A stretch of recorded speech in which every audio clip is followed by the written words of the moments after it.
Uh, Welcome everyone. In this week's QTFMS seminar, we host Nur Ünal from University of Birmingham. She's going to talk about topology and obstructions in multi-level systems. Nur Hocam, you may start if you're ready. Thank you. Uh, Thank you for the invitation. It's really nice to be here. Somehow, when I'm in Turkey with the family, it's always just like all around the place. So I would like to also just like see and talk with you in person at some point.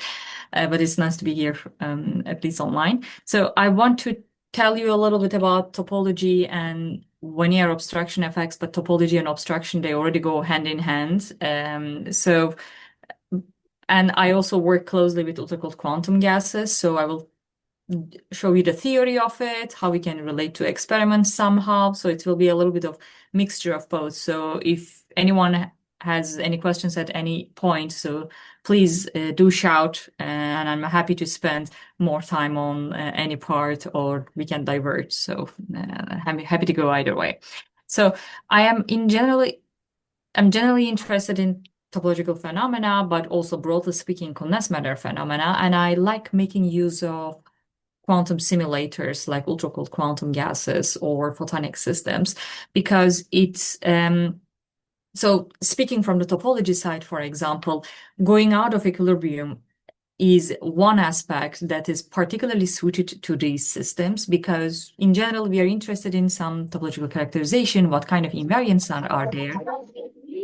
And if we go to out of equilibrium, this allows us to discover new regimes, new kind of invariants, new connections between them, and new ways of probing these topologies. And cold atoms, for example, are particularly suited for that. For example, for quantum quenches, you can suddenly change these Hamiltonians, or periodic driving, you can shine lasers on top, you can do adiabatic changes. So today I will be focusing on like these parts, but also showing you a little bit of examples of like quenches and stuff, what we can do in that setting. So this is a very rough outline. So I don't know how broad the audience is. So I wanted to start from a general point of view. What is topology in condensed matter?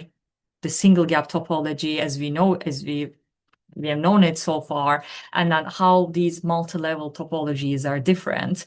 And I will tell you about some non-Abelian charges in these systems, the obstruction that I was referring to, and then some out of equilibrium phenomena in general. Okay, so topology is interesting, and yeah, topology is interesting, and then one of the first times that it entered our life in physics is with the integer quantum Hall effect, when Klaus von Klitzing and collaborators, they just like took the two-dimensional electron gas under a magnetic field. If you apply some voltage difference, you observe some transverse current, and then this transverse current, this conductivity is extremely well quantized as a function of magnetic field. And this is so robust that you can change the magnetic field. For example, you could just like increase temperature, put disorder in your system, but your conductance remains fixed at some plateau until it jumps to another value. And then this value is so well quantized. This is how we define fundamental constants, E over H, E square over H, for example. The connection to Chern number came afterwards and then developed also by people like Haldane, for example, and then Thouless is and this was some work that he started doing when during his years here in Birmingham, for example. So we have these integer quantum Hall effect, this perfect quantization in a sense, because there's some Chern number, and this Chern number gives you some certain number of edge states, and these edge states carry each one unit of conductance quanta, for example. And one of the simplest way of just like seeing this thing is, I like illustrating this as like wrapping of spheres. I cannot change. Oh yeah. So to have this topology, this Chern number, for example, you need minimum two-level model. Okay, so when you have this two-level model in some two-dimensional system, you have your momentum kx and ky, and then let's say that I take the lowest eigenstate of this Hamiltonian. So I can generally express this two-level wave function, this is a two-level Hamiltonian, in terms of some angles, right? It corresponds to some direction on the Bloch sphere. Okay, so if everything is topologically trivial, if I start from vacuum or atomic limit, as we call it, for example, I take this lowest band. This is the kx, ky momentum space. And then at each point in the momentum space, I look at where the wave function is pointing. So now imagine that I'm in this very trivial limit, that this Hamiltonian is diagonal everywhere. So energy is flat, eigenfunctions are 1, 0 everywhere. So it points at each point in the momentum space, it points to the North Pole, okay? And now from that point on, I can start changing this Hamiltonian. I can apply magnetic field, I can apply some strain, put some disorder. So if I do this thing, I'm imagining that I'm doing this thing adiabatically or continuously. So these wave functions, the Hamiltonian is changing, the eigenstates will start changing a little bit, okay? So I deformed it a little bit. And then if I look at these eigenstates on the Bloch sphere in their Hilbert space, where they point, from this state, they will start spreading a little bit. But the trick here is that momentum space is a closed manifold. And that's what allows me to define this invariant here, that this thing, when it starts deviating on the North Pole, it cannot be an open surface. It just like should go and then close onto itself. In other words, when I look at this in this Brillouin zone, so it starts pointing it, but it should be continuous here at some point, okay? And then I just like keep deforming this Hamiltonian more and more, and then this surface that I'm covering, the solid angle, will just like go, but I should just like close that surface again. And then at some point, this changes if these two bands touch. At exactly at that point, at the band touching point, eigenstates are ill-defined. I cannot find them.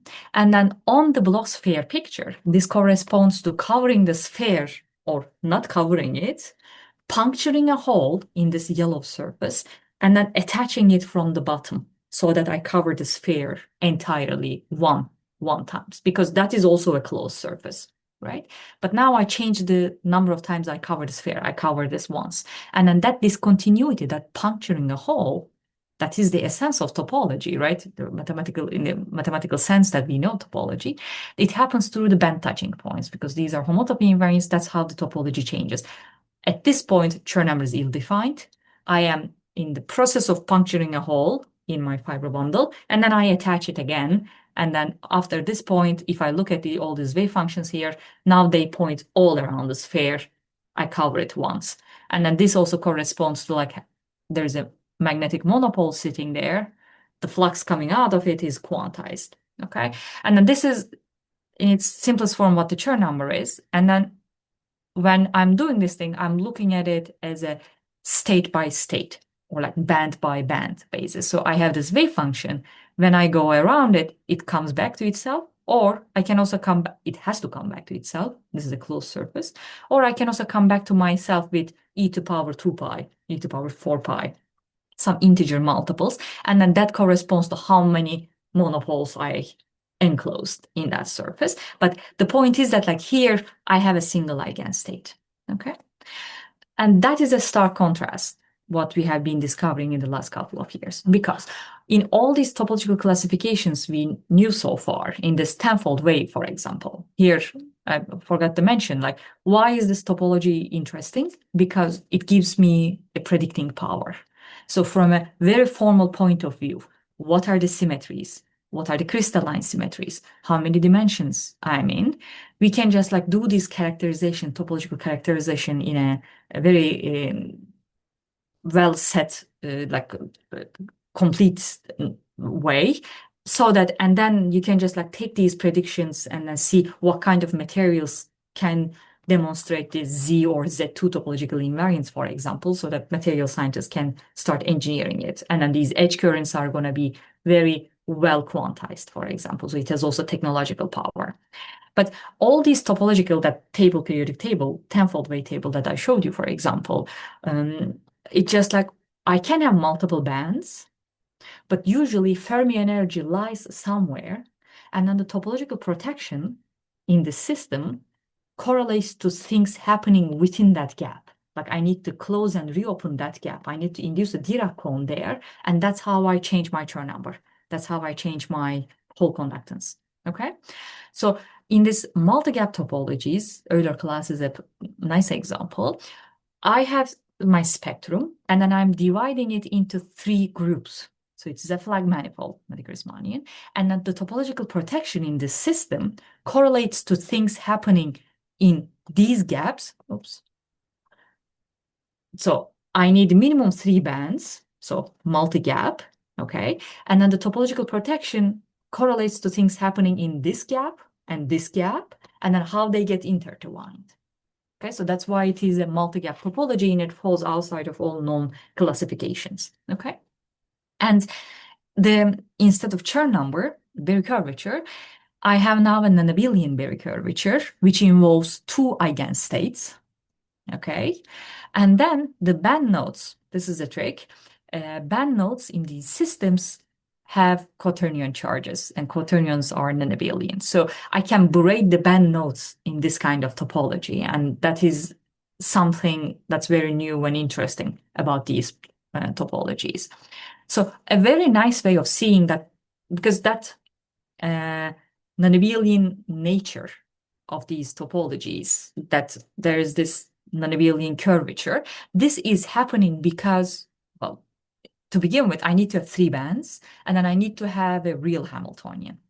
Okay, so when I have this real Hamiltonian, the eigenstates can be also found real, and then the classifying space is actually SO3 if I have these 3 bands, SO3 divided by D2. And then this is also something that resonates with the biaxial nematics, that if I take a pi1 charge in this system, I have a Dirac cones. These pi1 charges, they take values from the non-Abelian group, the quaternion group, and then they don't come back to themselves. They anticommute between different gaps, and that is the non-Abelian braiding in the systems. And I want to illustrate that a little bit deeper, because that is really the punchline. So if there is like the most important slide in my presentation today, like this, like the fundamental takeaway message, maybe it could be this slide and then the next to understand that braiding. So a very nice way of seeing how this braiding occurs is through something called Dirac strings. And I want to walk you through what I mean with this CUNY script form here. So imagine that I start from trivial bands. Like I have some 3-level system, 3-level Hamiltonian. I have 3 bands, and then everything is trivial. There are no Dirac cones. Okay, everything is trivial. So I can, by changing the system parameters, I can induce some band inversions. Like these 2 bands, 1 and 2, can touch close, and that's how I create Dirac cones. But if I have C2T or PT symmetry, that is the requirement that gives rise to reality condition in these systems. So what does C2 does? C2 is a pi rotation. So it takes momentum k to minus k. Time reversal takes minus k back to k, but it also complex conjugates.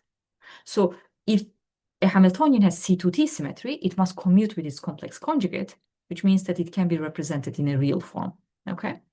So, and then when I induce these Dirac cones in the system, they must come in pairs, like at k and minus k, okay? The time reversal symmetric counterparts. So here, between the gap 1, with which I mean the subspace of eigenstates 1 and 2, if I have 2 Dirac cones there, I'm going to represent them as triangles. I created 2 topological singularities, and then they must come in pairs because there's no free lunch, right? At vacuum, there is no topological charge. If I create some topological charge, they must come in pairs, plus and minus. So that is empty and filled circles. So if I have a Dirac cone in any between bands, this Dirac cone has a pi flux, which means that if you close a surface around it, the flux coming out of it is quantized. That is a singularity, singular point. And then that means that the eigenstates here are ill-defined at some point. When you take an eigenstate here, this is some band, and this is a Dirac cone. If you take the eigenstate at this point, and then check its phase, You can just like find it, like gauge fix it. At some point, that must flip. Its sign must flip. It must take a 1, 1 minus sign, and that is what we call a Dirac string. It is a gauge object. It could be here. It could be like that, but you know that it is there because there's a pi singularity. It must give you e to power I pi, like that, the minus sign there. Okay, so there are two Dirac cones, singularities I created, and then they are connected by a Dirac string. So I can change this Hamiltonian again. I can create two more pairs now in this gap 2, and then they will be empty field circles because they are in this gap now. They have opposite charges. So now I want to braid them. To do this braiding, you want to change the Hamiltonian in the momentum space. So in real space, for example, this could be that you have some two-dimensional material. You apply some strain that will change your Hamiltonian. You apply some electric field, put some disorder, increase temperature. You're changing your Hamiltonian, your eigenstates are changing, the location of these singularities are changing in the momentum space. Now, when I am changing it, if this field circle singularity crosses the Dirac string in the adjacent gap, its sign flips. It became empty now. So now they both minus. So I changed the Hamiltonian a little bit more. This triangle crosses the Dirac string in the adjacent gap. Its sign flipped. Now it became filled, which means that now in this given gap, if I combine these Dirac cones, they cannot annihilate each other because they have the same sign. Okay, I can play this trick once more. I created one more pair of singularities. They have opposite charges. I take this guy, pull it across the Dirac strings, it became filled. Take this guy, pull it across, its sign flipped again. So now these Dirac cones in gap 2, they have opposite charges again. So if I combine them, they can annihilate. So I arrive at a situation like this. In the Brillouin zone, there are 4 singularities, and then they all have the same charge, plus, plus, plus. Okay, so if I combine them, they cannot annihilate. Now it looks like that I told you, like if charge must be conserved, right? Topological charge. Here, I just like arrived at final state where I have some topological charges, and then they all have positive same sign. But this is only a situation I can arrive at by braiding with this other gap. So I haven't violated any topological like charge conservation laws. And then this is something we can capture by calculating this non-Abelian Berry curvature that we call as an Euler class. If Euler class is 2, it means that there are double number, like 4 nodes there that they cannot annihilate. So Euler class measures obstruction against annihilation. These topological singularities cannot annihilate. And this is something that I'm doing momentum space braiding by taking Dirac cones in one gap, taking other ones, moving them around each other in Brillouin zone so their charges flip.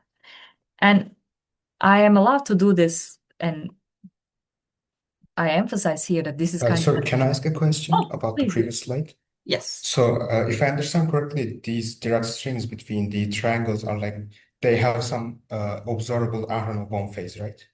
Because you said they are physical, like in the sense that they have some observable effects. Yes. So the Dirac string location is a gauge object. So location is not fixed. But when you have for example, you have a Dirac like Venn diagram like this, like take these empty field circles, like 2 Dirac cones, they are these ones. Okay? So if what is measurable is when you do a closed loop in the Brillouin zone, a non-contractible loop, that is something you can measure. For example, when you have a Dirac cone, if you do an interferometry measurement, like to get this Aharonov phase out of it. So if you I will also show you in coming slides, for example, if you just like do an interferometry, move around the Dirac cone, when you close that loop, you should get a pi flux, and this is something that has been measured. Okay, but exact location of that Dirac string is a gauge object. So for example, what you can do is that when you're in a situation like this, okay, so the kx moving all across the kx, that's a non-contractible loop, right? This is one periodic direction of the Brillouin zone. if you measure the Zach phase along this direction, you would get a pi Zach phase, which means that you cross the Dirac string along your path, this guy, okay? But you wouldn't know its location. It could be like this, it could be like that, but Zach phase is measurable, experimentally measurable, and it has been measured in optical lattices, for example, okay? Yeah. So they are observable. So do these strings have like tensions, and can we calculate if they have some tensions like?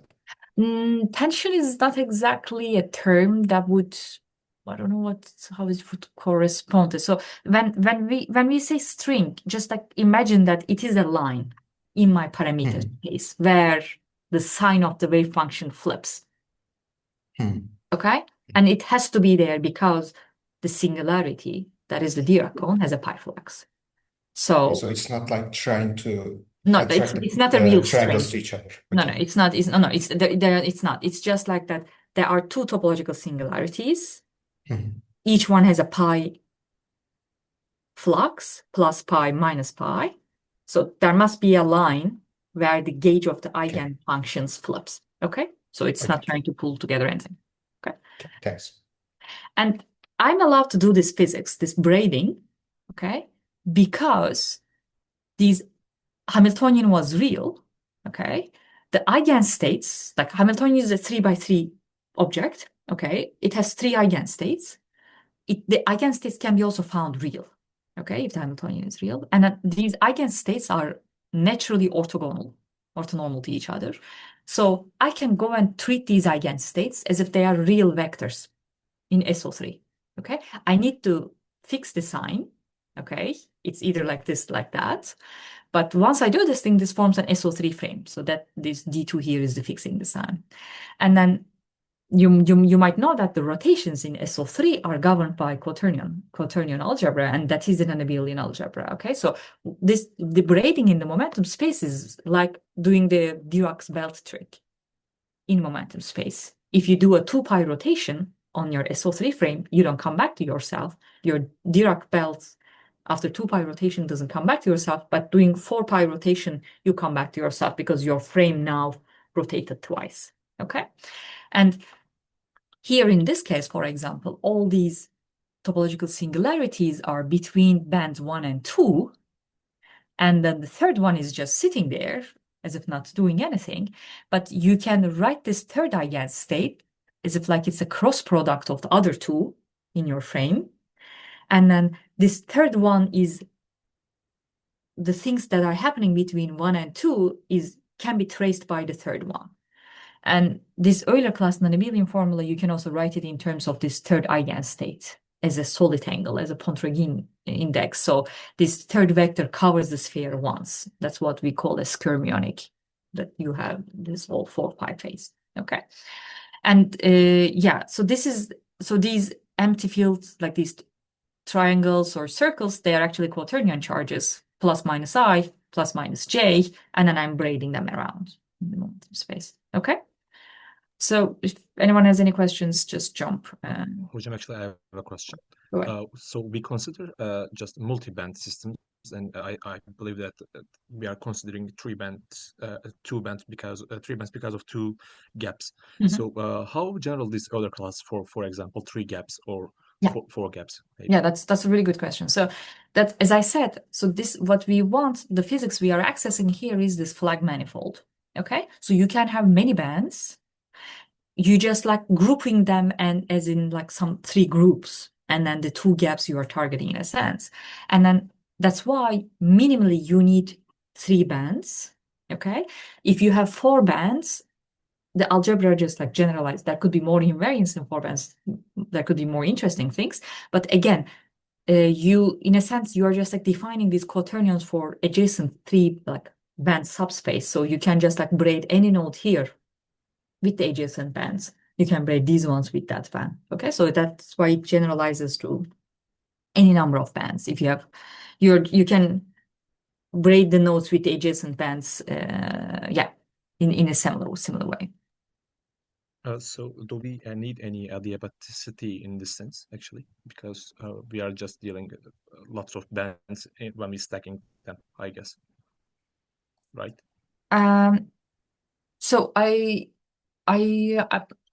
not sure what you mean with adiabaticity, because so the thing is that, like, here I want to induce some Dirac cones. Okay, so this is like, I could be in a just like a semi-metal phase or a gapped phase here. This is a gapped Euler phase. When I move the nodes from such a situation, for example, it's plus minus I plus I.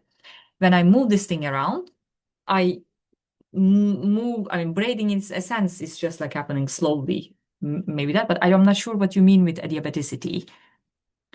Is like in terms of like putting more bands, or? No, just separating two bands and considering one of them like a low energy and one of them high energy. I don't know. Okay. One, but so I see. In so that sense. It is not really. I really want to. So the braiding here is different than the braiding of a quasi-particle, of an anion quasi-particle, for example. So here the braiding is really happening in the classifying space of the Hamiltonian, right? So I don't want bands to be completely isolated. I want them to talk and mix. Okay, so if I have 3 bands or 4 bands, so my eigenstates are changing, but inducing a Dirac cones means that these bands are in a sense strongly coupled, right? So they are not separate, everything like that. So I'm inducing band singularities and then moving them around. You want your bands to talk, okay? Yeah. Okay. Okay, thank you. So then there's this non-Abelian braiding. It's cool, it's interesting and stuff.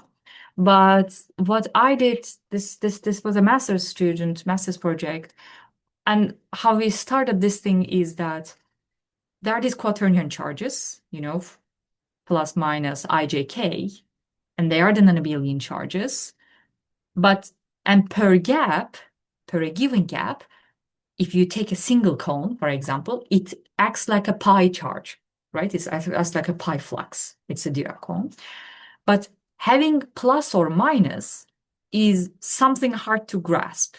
Okay. So for example, if I am in a situation like that, which involved quite a lot of braiding that I showed, right? I have 4 nodes and all have the same charge. This is given by this Euler class 2. I could have 4 nodes, they all have opposite charges. And then if I just like combine them pairwise, they would annihilate. So this phase would gap very easily, okay? So what is the difference exactly having a plus I and minus I? And is that something observable? This is how we started this project. I wanted to get these signs of that quaternion charges before and after braiding. What are the differences? And this is actually a hard question in terms of doing an interferometry because, as I mentioned, like interferometry of a single Dirac cone or a double node, it has been done. You can do in a similar way, like this. This is like an Aharonov bone phase, a pi space in the Brillouin zone in momentum space. You go around it, you can get the pi flux out. But getting the sign of that thing is very hard. That's something you cannot do with any non-interferometer technique because you're trying to measure between e to power plus or minus I. And if you don't braid without braiding, for example, the total phase you get is e to power 0. And after braiding, the total phase you get is e to power like 2 pi. And how are you going to distinguish between that 0 and 2 pi? That's something that cannot be done with conventional interferometer techniques.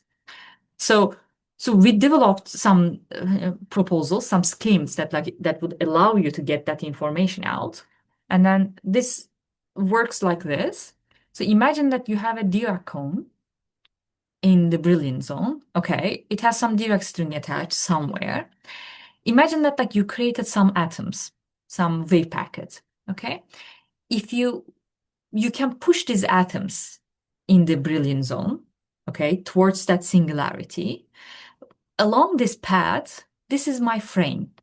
This is the frame, like how these quaternion charges are like frame charges, the frame of the eigenstates. Okay, so frame has some orientation. Your eigenstates have some orientation, and then when you go around it, around the singularity, this frame rotates clockwise or counterclockwise by pi. That is the sign of the quaternion charges. Okay, so imagine that like you're pushing atoms to a singularity and then you are exiting with some angle, okay?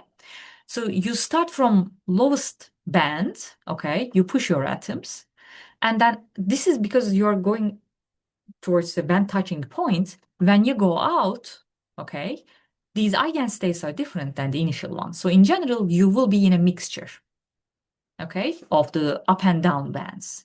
And then the superposition, these amplitudes here in this mixture will depend on how close your final eigenstates are compared to your initial states, okay? And that is given by how much your frame rotated, how much your eigenstates rotate around that, okay? So in other words, so imagine that you're trying to do some kind of like Landau-Zener transitions or actually directly band crossings. So if you push your atoms towards singularity, and you just like go there and then you came back, you would end up completely in the lower band here again, okay? And then if you push your atoms and then go straight towards the other direction, so this is something when you're studying Landau-Zener transitions or like band crossing, this is something you would see as a complete population inversion. Your states would completely end up there, okay? Because this eigenstate continues towards that way. So now imagine that you're doing this thing in a two-dimensional plane. You are entering and then exiting with an angle. So this, you would end up in a mixture of the up and down bands, eigenstate, and then that is given by this frame rotation. Okay? And so by using these techniques, we actually came up with two different schemes.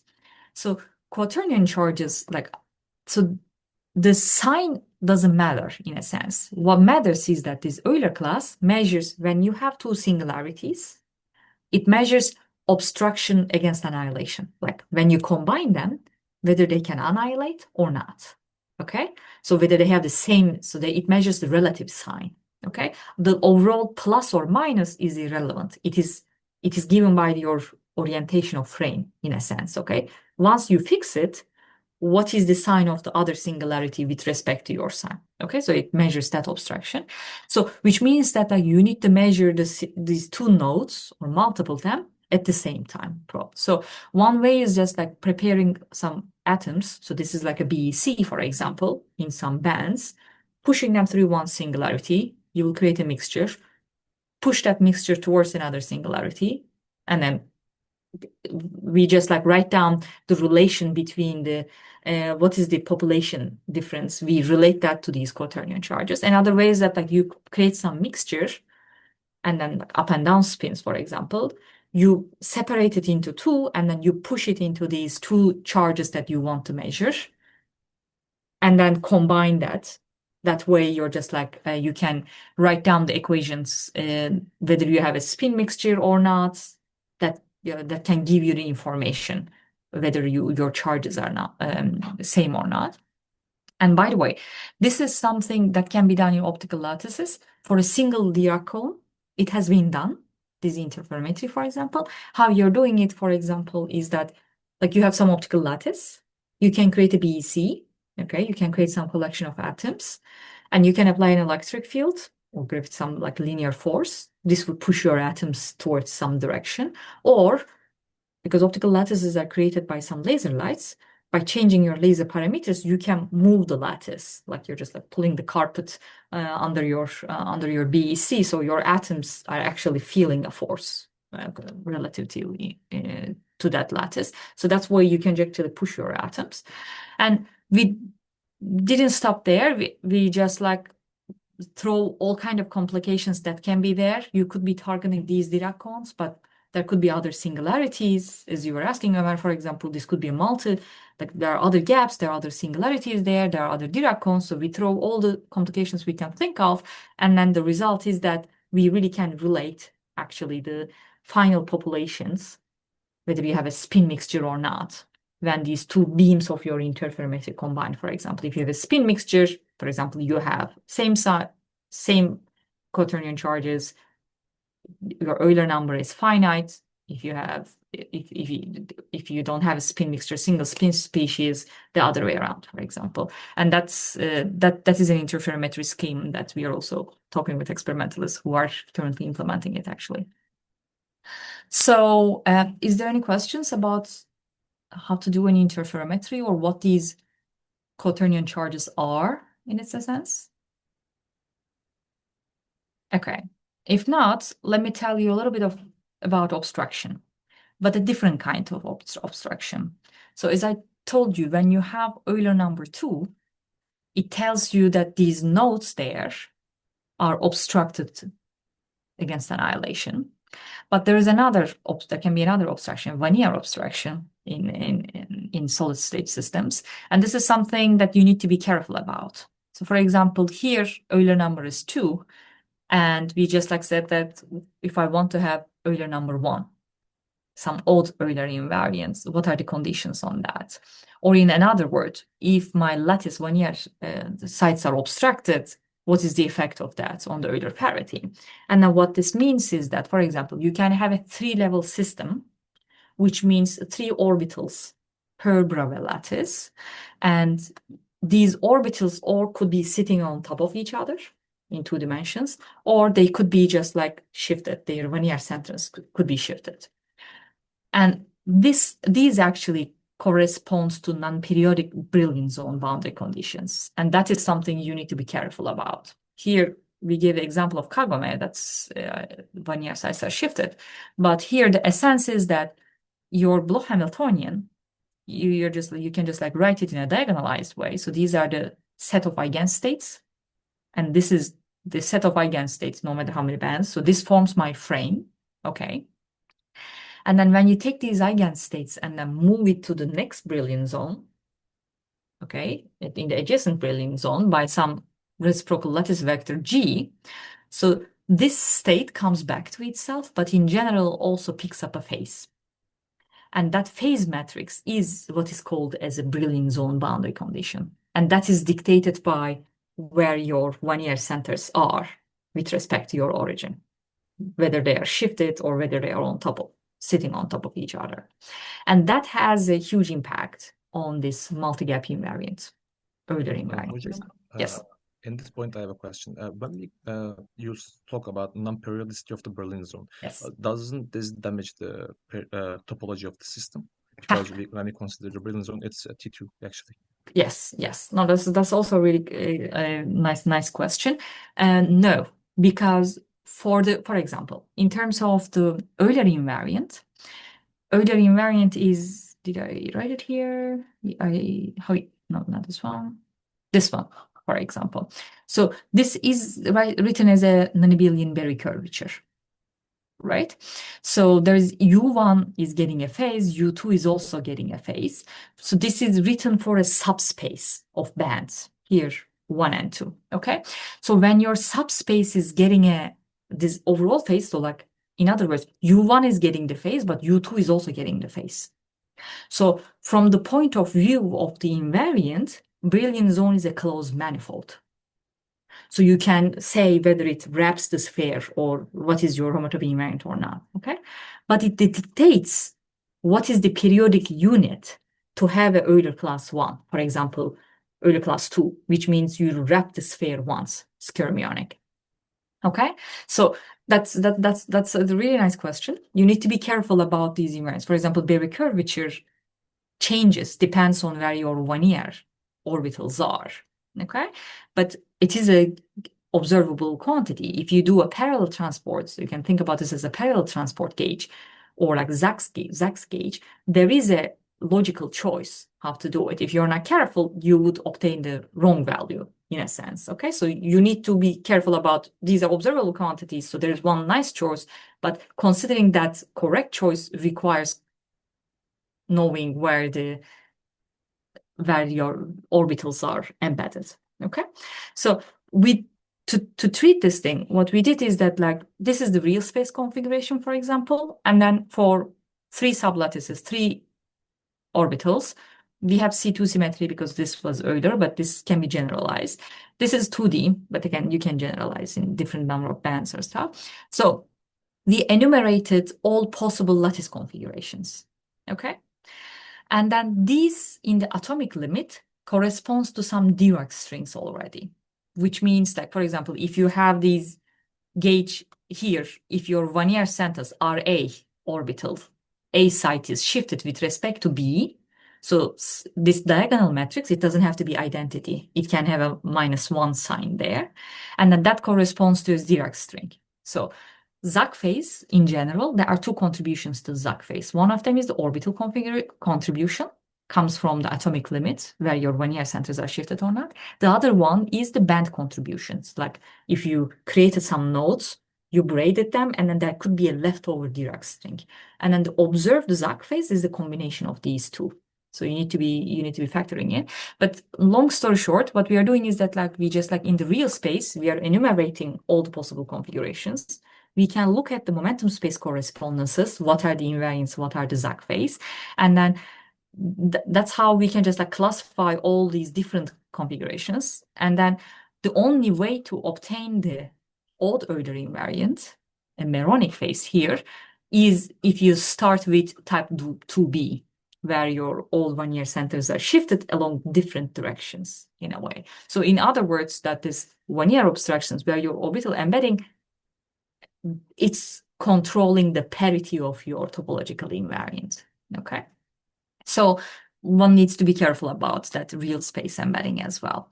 And this is not only gauge degrees of freedom, okay? Given a lattice configuration, this is some observable effect, okay? So here we have been mostly considering skyrmionic phases. And then if you do sudden quench, like starting from some trivial system, trivial wave function, you can suddenly change your Hamiltonian to a Euler phase with an even invariant. Your wave function is going to change because it's not eigenstate, for example. Now, there could be singularities when the wave function is evolving. So these singularities would go and then form some links. This is a Hopf fiber. We can write down these invariants and then show its relation to the Euler invariant. So this was our theory proposal. For example, we said that if Euler number is 2, there must be two linkings, such linkings in the momentum space. And then this has been implemented in trapped ions. So they observe these two linkings so nicely and clearly. So now if you have a Meronic phase, if you started from this obstructed atomic limits, and then if you have Euler number 1, for example, and if you do this quench experiment, the way that your linking occurs changes. So connecting to Ömer's question, for example, the Euler invariant over one Brillouin zone, which is this square here, is 1. It is quantized. But the linking pattern, when you go to the next Brillouin zone, that is it doesn't repeat itself, right? Because in this parallel transport gauge, there is this Brillouin zone boundary condition along this boundary here is non-trivial. Okay, so it changes your observable linking pattern. And then here, instead of such a linking in one Brillouin zone, linking pattern develops over 4 Brillouin zones. And then it forms this chain-like linking structure. Okay, so these obstruction effects can be visible in quench dynamics, for example. So that is kind of this essence of this topology. In the last couple of minutes, I wanted to show you a little bit about some out of equilibrium regimes of these multi-gap topology. And that is, you have some two-dimensional system, these 3-level lattice, for example, a Kagome lattice. And if you send some laser light on it, what would happen? So this is something we know as Floquet setting, and that's a very powerful way of Hamiltonian engineering, but also it just gives you new kind of topological characterization, new kind of topologies that cannot exist in equilibrium settings, okay? So how this is occurring is that in a sense, this bulk edge correspondence that has been discovered, that Chern number dictates your number of edge states, it gives you your whole conductance, that is lost. How this is occurring is that when you have this system, you're shaking it periodically, you're modifying it periodically in some way, or you're just sending some laser light. This laser is constantly pumping energy to the system, okay? So your Hamiltonian becomes time periodic. When you do that, your energy is not conserved anymore, okay? But similar to the Bloch theorem, where you have quasi-momentum, when you have your time being periodic. So instead of energy, now you have quasi-energy. So instead of Hamiltonian, the time evolution operator becomes the important thing here. And then you can apply, similar to the Bloch theorem, you can say that like because of this time periodicity, I can write it as a Fourier series in time in the frequency domain. And then there is an effective Hamiltonian that kind of gives you so your system is evolving, but if you measure it stroboscopically at the end of one period, you can think about some other time-independent Hamiltonian that gives you the same effect, okay? So the quasi-energies are eigenstates, eigenvalues of this Hamiltonian, and then because it is in the exponent, the quasi-energies are only defined modulo 2 pi.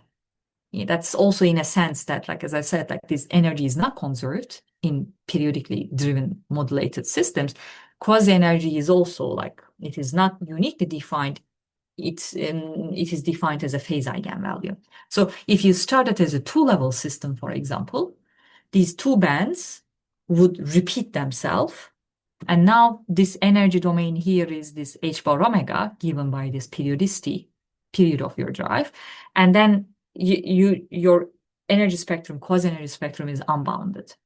And as I said, that Chern number changes through band touching points, right? So you can form a band touching point here to change the Chern number of these bands. That would give you a net state. But you can also form a band touching point between Floquet replicas of bands, because quasi-energy is periodic now. And that is something that makes all your equilibrium topological classifications invalid. So now this physics is there, but if you start with a three-level system, what's happening is that if you take a Kagome lattice, for example, this Kagome basket geometry, so this is already interesting at equilibrium because it has a flat band, and flat band physics is interesting. And because if you had interactions, more interesting things are happening. And then this Kagome geometry, it has C2T symmetry. So it already has an Euler description. If you look at these band nodes, you would see that this band node at gamma point, it has Euler class 1, which means that that quadratic band touching point is formed by two singularities actually that have the same charge. And then K and K prime, they have opposite singularities. It has Euler class 1. So now if I take this Kagome lattice and then if I send some laser light, some linearly polarized laser light, because I don't want to break time reversal symmetry. I want to keep that description. So under minimal coupling, this laser light goes and couples to the momentum, okay? So now by tuning the amplitude of this laser and then the frequency of this laser, I can change this effective Hamiltonian. That's somehow this cumulative, that kind of like this average effect of this Hamiltonian, time-dependent Hamiltonian within, at the end of one period, Floquet period. So if I do that, starting from this regime, when I start is my laser light, for example, you see that this gamma node here, it was like that. It separates into two, but it has same charge. They are both filled. So Euler class is 1. By increasing this, like either the laser's frequency or just like changing the sublattice offset, something in my Hamiltonian, I can change the band diagram. So bands change, the band nodes move in the Brillouin zone. If this field circle crosses the Dirac string in the other gap, connecting this KK prime node, it becomes empty, so it's sign flipped. But now, because these three bands also repeat, there could be a band touching point here. And then those are the ones we call anomalous. Those are the ones that don't have equilibrium counterparts because you need a periodically driven system. So this is a truly out of equilibrium phenomena. So those are these green squares. So they are formed opposite pairs. They cross two Dirac strings. So they still have opposite charges. And then they can go annihilate with each other. Here, they gapped. They leave their Dirac string behind. So I can come to a situation where I have these bands, all three bands. There are no singularities, right? There are no Dirac cones here. Everything looks trivial, okay? But in the momentum space, in these bands, I know that there are these Dirac strings, these Zach phases that are there. And indeed, this thing is nothing but trivial. But if you take that Hamiltonian and then if you put it in a finite geometry, if your topological invariant is changing across some boundary, you have boundary modes in general. So because these Dirac strings, they don't exist in vacuum in a trivial case, you would see that like this boring looking phase, which we call the anomalous Dirac string phase, actually has edge states. Because I did this braiding in the momentum space, I created and annihilated these Dirac cone pairs. And then if you look at the eigenstates of these states, they are actually really localized at the edges of these ribbon geometry. So there are observable signatures for these systems. And then this is a phase, for example, this anomalous Dirac string phase, something you can achieve only out of equilibrium and only by braiding. So if you know that edge state, if you see such a state, you know that you have braided and then you are in an out of equilibrium setting, for example. And this is something we did with some kicked rotors, for example. If you have a molecular rotor, if you have your BEC, by periodically kicking this molecular rotor, you can access this physics. So here we have some band diagrams. We are just like braiding the nodes around, but by changing the kicking strength, for example, we can go to a regime where we have these Dirac strings. So there are observables associated to the Dirac strings. So with that, let me thank my collaborators. So I showed you the works of my PhD student Osama, and then former master students Oli, and then collaborators over the years, particularly the ones involved in these projects are Robert Adrian, Michael and Walker, and then some experimental collaborations that we are trying to observe these kind of physics. So with that, let me leave you with my summary slides. If you have any more questions, I'm happy to answer. Hocam, actually, I just realized something that although we just going through the Floquet realization, our underlying topology also changes, and we are still have the Euler classification as you done. So it doesn't matter when we go through torus 2 or torus 2 cross S1 2 again in the below sphere. So it's just again robust against base manifold actually. Exactly. The way that like you do this, realize the topology is similar. You are again braiding nodes in the adjacent gap, for example. But now the trick is that you can also have band nodes because at equilibrium, your energy spectrum is bounded, right? You have a ground state. But in Floquet, you don't have a ground state. It repeats all the way to infinity. So you can also have a band node there, and then you can also braid this one with that. So the way that like you braid is there, but the thing is that now you need to be careful. You have new invariants, and you, in a sense, you really need to consider that 3 torus if you want to treat that topology. But the way that how it appears extends. Yeah. So are there any relation between these Euler class and Hopf invariant? So did you yes. So that is what here. Because you can write, this is what we did in this paper. So because you can write the Euler class invariant in terms of something on SO3, and then you can relate S2 to SO3, right? So by involving time into putting time into that equation, you can actually go to a 3 torus parameter space, and then you can write down the maps.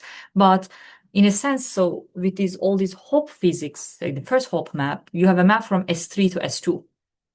And then if you have a 2-level system, that S2 is really clear, right? That's your complex projective plane. But here Euler has a 3-level system. So that correspondence is not clear, but the trick is actually going to the frame, which is defined on SO3, and then you can still establish a Hopf map. It involves a little bit of defining new kinds of S2 sphere that are not given by Pauli matrices, but by some 3x3 matrices and stuff. But that is what we did in that PRL. Yeah, you can write it down. Yeah. Thank you. May I ask a question? Please. I am a topologist, so I don't understand the physics terms much. Let me just ask you what I understand from your talk, roughly, is correct or not. So, as if you are studying covering spaces of the two spheres, which are embedded inside complex line bundles over S2, right, with a certain Chern class. Is it something like this? In the single gap topologies Chern class, yes. So what we do is that, so we have in this condensed matter context, we have the momentum space, parameter space. It doesn't have to be momentum space. It could be also a single spin under a magnetic field. If you change your magnetic field uniformly along all directions, so this forms an S2, for example. So we have some parameter space that is a closed manifold. And then we look at our Hamiltonian, and then we have some eigenstates. And then the collection of those eigenstates are our fiber bundles. They can be complex, but in the Euler class, they are real. So this is flag manifold. So what we do is that we just in that parameter space, we just define the maps from that parameter space to that collection of those eigenstates. And then if I have a two-level system, so that is given, and if I have a two-dimensional system, so momentum space is a two torus, and then my Hamiltonian is a two-level system. So I can just represent the eigenstates on S2. So I'm defining a map from T2 to S2 and then S2. And then that is how I'm obtaining the Chern number, for example. And then in the Euler class, this is independent of the dimensions, actually. I can also have a one-dimensional system. Okay. So what I'm doing is that, okay, so maybe this is good. So my Hamiltonian is, I'm just looking at the eigenstates of these Hamiltonians. If the Hamiltonian is real, so this is SO3, okay? So then I'm looking at the pi1 charges on this SO3. And then they take values from the quaternion group. But when in the condensed matter context, when we talk about these topological invariants, we are just really, we look at some eigenstates of that Hamiltonian, and then we just map it to those eigenstates, the collection of those eigenstates, which live on a closed manifold. Yeah. Okay. Thank you. Helpful or? Yeah, kind of. Well, I have to digest what you said, maybe read your manuscripts and Okay.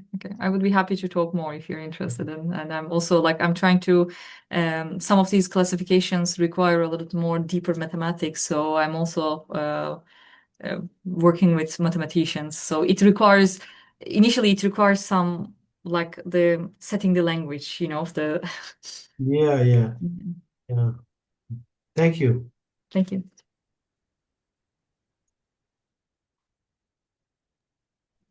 So, if there are not any questions, thanks Can I ask a to question? Nur for the great talk. Yes, go, Brock. So towards the end, there were some discussions on anomalous non-Abelian phases and anomalous Dirac strings and so on. Does this anomaly term mean there is some Toft anomaly in the Hamiltonian that we use to describe the system, or it's another No, that's a terminology? different anomaly. So actually anomalies can be quite confusing in this sense, because when the first, this is my first, I went too much. So when the first integer quantum Hall effect was predicted, in a sense, there was there is a real magnetic field. Magnetic field is finite, okay? But then there's also these anomalous quantum Hall effect came, for example. The anomalous part there comes from the fact that you don't have to have a net magnetic field if you want to have a Chern number, for example. Your magnetic field can be local within the unit cell. It is finite, but when you just go around it, total flux is 0 for your unit cell, okay? So that was what Haldane's work was, for example, for the parity anomaly. So what you need is actually you need to break the time reversal symmetry. Okay, so that is kind of like what one anomalous thing. But then when you go to the Floquet settings, there is a different anomalous, and there are more anomalous definitions actually in condensed matter, so it can be confusing. But in the Floquet setting, the anomalous that we are referring to is that your energy spectrum is unbounded. Like you have an equilibrium from below, but also from above, because it's same, right? So that is the anomaly, because at equilibrium, your ground state, nothing can happen below your ground state. There is nothing there, right? But if you're in a Floquet setting, there is something. Your top band is actually also there. So your top and bottom band can talk through that anomalous gap. So that is an anomalous topology that we are referring to in that setting. I see. That's why we call those band singularities, like Dirac cones or Dirac strings, or things happening in that gap, and also topologies that arise from things happening in that gap. That's why we call it anomalous. Yeah, I see. Thanks for the nice talk, by the way. Well, thank you for nice questions. So again, if there are no more questions, thanks to Nur for the great talk. So we can stop recording for now.